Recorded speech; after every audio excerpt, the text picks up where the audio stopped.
श्री संजय सिंह, दोनों ही कह रहे एक दूसरे को। धन्यवाद मान्यवर, आपने एक अत्यंत महत्वपूर्ण बिल पे मुझे अपनी बात कहने का मौका दिया। मैं जैसे उदय प्रताप जी की चंद पंक्तियों से अपनी बात शुरू करूंगा। न मेरा है न तेरा है, ये हिंदुस्तान सबका है। नहीं समझी गई ये बात तो नुकसान सबका है। न तेरा है न मेरा है, ये हिंदुस्तान सबका है। नहीं समझी गई ये बात तो नुकसान सबका है। जो आकर मिल गई इसमें वो दिखलाई नहीं देती, जो नदियां मिल गई इसमें वो दिखलाई नहीं देती। महासागर बनाने में मगर एहसान सबका है। महासागर बनाने में मगर एहसान सबका है। मान्यवर, हम लोग बचपन से एक शब्द सुनते आए, सरकार माई बाप। सरकार माई बाप यानी कि जो सरकार होती है वो लोगों की माई बाप होती है, मां की तरह ख्याल रखती है, पिता की तरह ख्याल रखती है। लेकिन अगर कोई सरकार अपने बच्चों को उसका गला घोटने पे उतारू हो जाए तो वो फिर सरकार निष्पक्ष सरकार नहीं है। नहीं है मान्यवर, वो सौतेली मां है, वो सौतेली मां है, उसका व्यवहार सौतेला है। और आज आप जो काम कर रहे हैं इस बिल के माध्यम से, आप बाबा साहब डॉक्टर भीमराव अंबेडकर जी के द्वारा लिखे गए संविधान की हत्या कर रहे हैं। और ये बात मैं इसलिए कह रहा हूं कि बाबा साहब डॉक्टर भीमराव अंबेडकर जी ने संविधान की धारा 26 में लिखा, धार्मिक मामलों के प्रबंधन की स्वतंत्रता, धार्मिक एवं धर्मार्थ उद्देश्यों के लिए संस्थाओं की स्थापना एवं रखरखाव करना, धर्म के मामलों में अपने स्वयं के मामलों का प्रबंधन करना, चल एवं अचल संपत्ति का स्वामित्व एवं अधिग्रहण करना तथा ऐसी संपत्ति का कानून के अनुसार प्रशासन करना। यह अधिकार आपने नहीं दिया, यह अधिकार किसी भारतीय जनता पार्टी के लोगों ने नहीं दिया। यह अधिकार बाबा साहब डॉक्टर भीमराव अंबेडकर जी के द्वारा लिखे गए भारत के संविधान ने दिया। मान और आप उस संवैधानिक अधिकार को छीन रहे हैं एक गैर संवैधानिक बिल लाके। क्या क्या लिखा इस कानून के अंदर आपने, किस तरीके से आपने इस संविधान की हत्या करने का काम किया। आप बड़ी बड़ी बातें कर रहे हैं। ये सरकार कह रही है कि ये कानून हम मुसलमानों के भले के लिए आ रहे हैं। जब मैं आपसे सुनता हूं तो मुझे लगता है कपिल शर्मा कॉमेडी सर्कस में बोल रहा है। आप मुसलमानों का भला कर रहे हैं, आप मुसलमानों का भला कर रहे हैं। दोनों सदन में एक भी सदस्य, दोनों सदन में सिर्फ एक सदस्य गुलाम अली को छोड़ के एक भी सदस्य आपका मुसलमान नहीं है। आप मुसलमानों का भला कर रहे हैं, आप मुसलमानों का भला कर रहे हैं। पूरी सरकार में एक मंत्री आपका मुसलमान नहीं है, आप मुसलमानों का भला कर रहे हैं। दो नेता अपने घरों में आपने बैठा दिया, मुख्तार अब्बास नकवी, शहनवाज हुसैन, दोनों की राजनीति आपने खत्म कर दी। आप मुसलमानों का भला कर रहे हैं, आप मुसलमानों का भला कर रहे हैं, आप मुसलमानों का भला कर रहे हैं। अरे सुनना सीखो पहले। मान्यवर, मैं इनके इस कानून में क्या क्या लिखा हुआ है, क्या क्या कहा है इन्होंने। बिल्डिंग बैठ जाए, कृपया गुलाम अली बैठ जाए। धार्मिक संपत्तियों को ये बिल कब्जा करने की नापाक कोशिश है।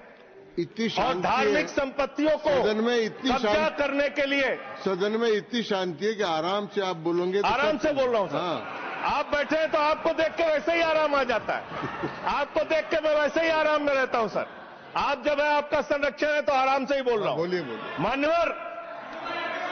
मान्यवर, धार्मिक संपत्तियों को कब्जा करने की ये कोशिश है। इसलिए इस बिल पर न हिंदू को खुश होना चाहिए, न सिख को खुश होना चाहिए, न ईसाई को खुश होना चाहिए, न जैन को खुश होना चाहिए, न बौद्ध को खुश होना चाहिए, क्योंकि नंबर सबका आएगा। और आज वक्फ की संपत्तियां कब्जा करके आप अपने दोस्तों को देंगे, कल गुरुद्वारे की संपत्तियां कब्जा करके आप अपने दोस्तों को देंगे, फिर चर्चों की संपत्तियां कब्जा करके आप अपने दोस्तों को देंगे, फिर बौद्धों की संपत्तियां कब्जा करके आप अपने दोस्तों को देंगे, फिर जैनों की संपत्तियां कब्जा करके आप अपने दोस्तों को देंगे, फिर मंदिरों की जमीनें कब्जा करके आप अपने दोस्तों को देंगे। आप तो वो लोग हैं जिन्होंने प्रभु श्री राम के मंदिर में भी घोटाला किया। मान्यवर, प्रभु श्री राम के मंदिर के जमीन में घोटाला किया। मैं कागज दूंगा सर, मैं कागज दूंगा। बंद कर दिया मैंने। ये लोग राम मंदिर में घोटाला करने वाले लोग हैं, राम मंदिर की जमीन का चंदा खाने वाले लोग हैं सर। ये लोग 2 करोड़ की जमीन 5 मिनट में 18 करोड़ में बेची सर इन लोगों ने। 16.5 करोड़ का घोटाला किया, 18.5 करोड़ में जमीन बेची। ये राम मंदिर में घोटाला करने वाले लोग हैं सर। मान्यवर, अरे प्रभु श्री राम के नाम का पैसा खाते हो तुम लोग। अरे बैठ जाओ, राम मंदिर का पैसा खाते हो। अरे राम मंदिर में घोटाला करते हो, बैठो। अरे राम मंदिर का चंदा खाते हो। अरे चंदा चोरो बैठो, चंदा चोरो बैठो, चंदा चोरो बैठो, बैठ जाओ चंदा चोरो, चंदा चोरो बैठ जाओ। चंदा चोरो तुम लोग चंदा चोरो, चंदा चोरो तुम लोग, चंदा चोरो, चंदा चोरो, चंदा चोरो बैठो। 1 मिनट को प्लीज। चंदा चोरो बैठो। सभापति महोदय, Shri Gajendra Singh ji. Sir, I am not building sir, I am not building. सदस्य ने चंदा चोरी किया इन्होंने, राम का पैसा खाया करने वाले राम का पैसा खाया सर इन्होंने। राम मंदिर का विषय, राम मंदिर में चंदा चोरी किया इन्होंने। बैठ जाए। चंदा चोर है सर ये लोग। इन्होंने प्रभु श्री राम का चंदा खाया, कृपया बैठ जाए। चंदा चोरी किया सर। कृपया बैठ जाए। राम मंदिर के संबंध में सर राम मंदिर के संबंध में कहे गए सभी शब्दों को मैं कार्रवाई से निकाल रहा हूं, कार्रवाई से निकाल दिए। 2 करोड़ की जमीन 18.5 करोड़ में खरीदी इन लोगों ने। 2 करोड़ की जमीन अयोध्या में 18.5 करोड़ में खरीदी। मान्यवर, आपने कहा कि इससे आप पिछड़े मुसलमानों का भला करने जा रहे हैं। सुनने में बहुत अच्छा लगता है कि आप पिछड़े मुसलमानों का भला करने जा रहे हैं। आपने इसमें कहा कि आप महिलाओं का भला करने जा रहे हैं। सुनने में बहुत अच्छा लगता है कि आप महिलाओं का भला करने जा रहे हैं, लेकिन ये सरकार, और यहां पे इस समय मंत्री जी नहीं है, मैं उनसे पूछना चाहता हूं, आप देश को और सदन को गलत जानकारी क्यों दे रहे हैं? मान्यवर, 2013 के वक्फ बिल में जो भारतीय जनता पार्टी की सहमति और सहयोग से पास हुआ, उसमें भी महिलाओं के लिए आरक्षण था। मना कर दीजिए कि नहीं था, मना करिए कि हम गलत बोल रहे हैं। मान्यवर, मंत्री जी ने कहा 1 करोड़ सुझाव आया। मैं आपसे पूछना चाहता हूं, कितने करोड़ ईमेल आए, कितने करोड़ पत्र आए, कितने करोड़ सुझाव आए? पूरे देश को जानकारी दीजिए, और मैं आपको दावे के साथ कह सकता हूं, जब पूरा सच सामने आएगा तो देश को पता चलेगा कितने लोग इस बिल के विरोध में थे, कितने लोग इस बिल के समर्थन में थे। मैं जेपीसी का सदस्य था मानवर, मैं कह रहा हूं आपसे लाइए। और आप पिछड़े मुसलमानों का भला करना चाहते हैं? मैं आपसे हाथ जोड़कर निवेदन करता हूं, विनती करता हूं, और हमारे जो मित्र उधर भी हैं, अगर आप मेरी बात से सहमत हैं तो समर्थन करना। समाज में छुआछूत को, बीमारी को मिटाने के लिए चलिए उठाते हैं कदम, और अगले सत्र में एक बिल लेके आइए। जितने भी हिंदुओं की कमेटियां हैं, ट्रस्ट है, बोर्ड है, उन सारे ट्रस्ट और कमेटियों में 80% आरक्षण दलित, आदिवासी और पिछड़े हिंदुओं को दीजिए। मैं समर्थन करूंगा आपका, माला पहनाऊंगा आपको। आप पिछड़ों का भला करने की बात करते हैं, आप दलितों का भला करने की बात करते हैं। आपकी मातृ संस्था आरएसएस 100 साल तक आपने एक भी दलित, पिछड़ा और आदिवासी, एक भी महिला को आज तक आरएसएस का प्रमुख नहीं बनाया। आप दलितों और पिछड़ों और आदिवासियों की आरएसएस के बारे में भला करने की बात करते कर हैं। दीजिए। माननीय, इस बिल में क्या लिखा है? आप जो भी बातें इस विधेयक के अलावा बोलेंगे, उन सबको मैं एक्सप्लेन सर, ये करूंगा। क्या सच नहीं है?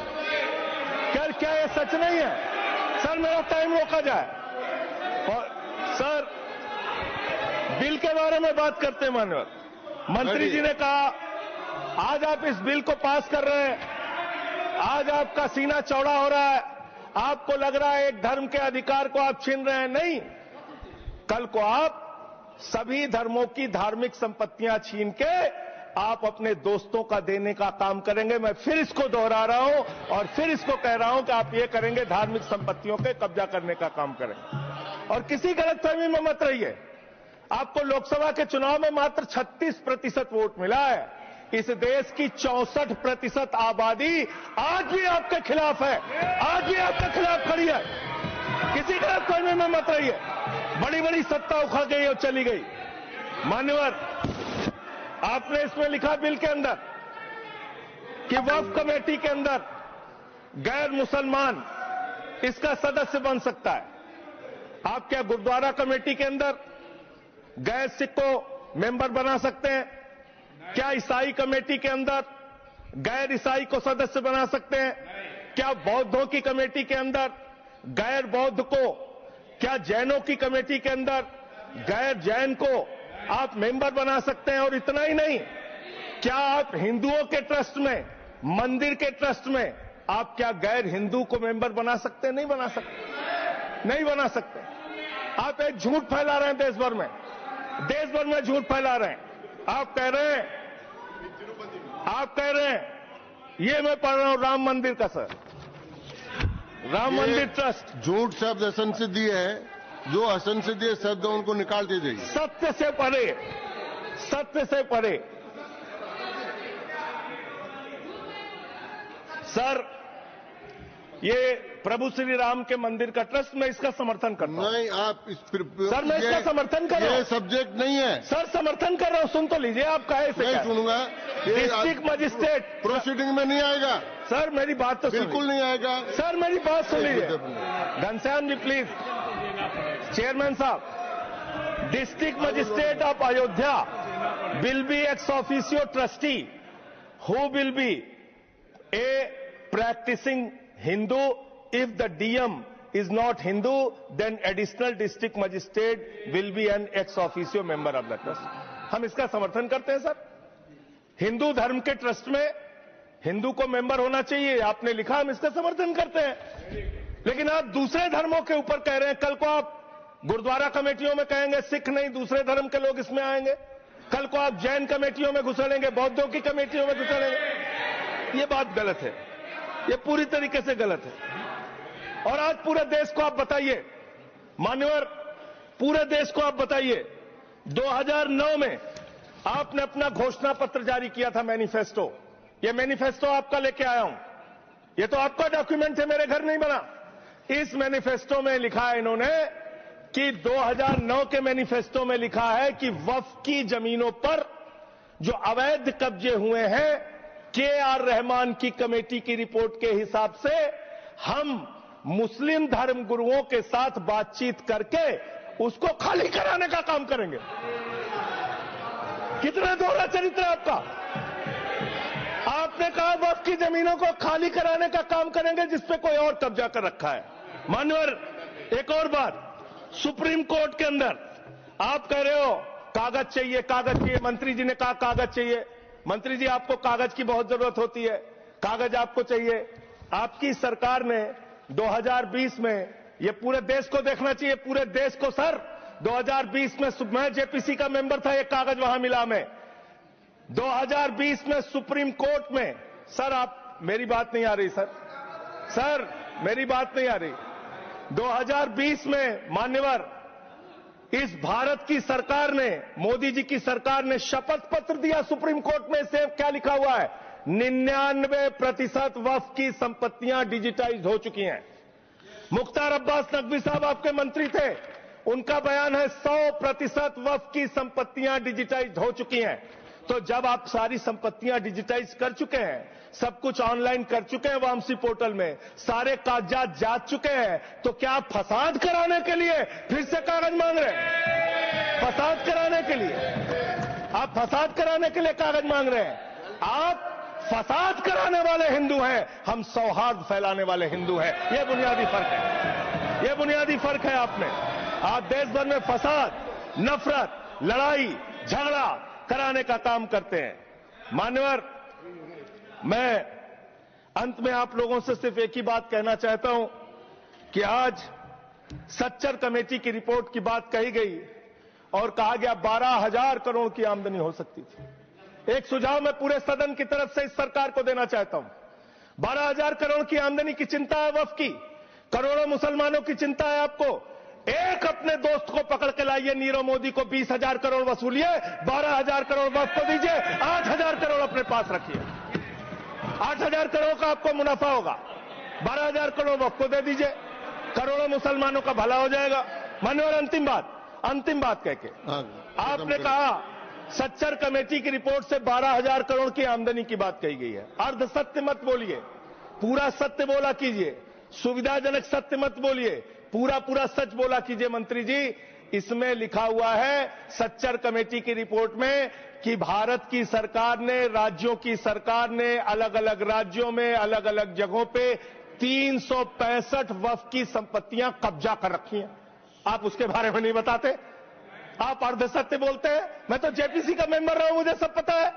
तो इसलिए मान्यवर, आप फैला रहे हैं झूठ, ट्रिब्यूनल के फैसले, बस खत्म सर, खत्म। असत्य, सत्य से परे मान्यवर, सत्य से परे। मान्यवर, ट्रिब्यूनल के लिए आप कह रहे हैं उसको अपील नहीं की जा सकती। हाई कोर्ट का फैसला ट्रिब्यूनल के फैसले के खिलाफ आया है, सुप्रीम कोर्ट का फैसला ट्रिब्यूनल के फैसले के खिलाफ आया है। आपने कहा 5 साल का प्रैक्टिसिंग मुस्लिम होना चाहिए। कैसे प्रैक्टिसिंग मुस्लिम तय करेंगे सर? आप क्या मुसलमानों के घर में सीसीटीवी का कैमरा लगाएंगे? कौन नमाज पढ़ रहा है, कौन नमाज नहीं पढ़ रहा है, कौन मुसलमान है, कौन मुसलमान नहीं है? आपने मान्यवर ऐसे प्रावधान इसमें रखे हैं जो बड़े अजीब हैं, जो अपने आप में ये बताते हैं कि आपकी मंशा सिर्फ देश में झगड़ा कराने की है, नफरत फैलाने की है, फसाद कराने की है। आपकी मंशा कहीं भी मुसलमानों का या किसी वर्ग का भला करने की नहीं है। बस एक अंतिम बात कह के अपनी बात समाप्त करूंगा। ये काम आपने देश के अंदर बहुत अच्छा शुरू कर दिया। आप एक काम करते हैं, देखो मुसलमानों को ठीक कर रहा हूं, दूसरी तरफ महंगाई बढ़ रही है, नुकसान हिंदुओं का। 94 लाख करोड़ रुपए शेयर बाजार में डूब रहा है, नुकसान हिंदुओं का। 11 लाख बच्चे स्कूलों से बाहर निकल गए, नुकसान हिंदुओं का। तो मुसलमानों को ठीक करने के नाम पर आप नुकसान देश के करोड़ों हिंदुओं का भी कर रहे हैं। इसलिए ये सब बातें करके देश में आप नफरत फैला के ये सब झगड़े फसाद के काम मत कीजिए। और अंत में आपसे एक ही बात कहना चाहता हूं, अभी भी वो मौका है इस बिल को, जो गैर संवैधानिक है, जो बाबा साहब के संविधान के खिलाफ है, इसको वापस लीजिए। धन्यवाद।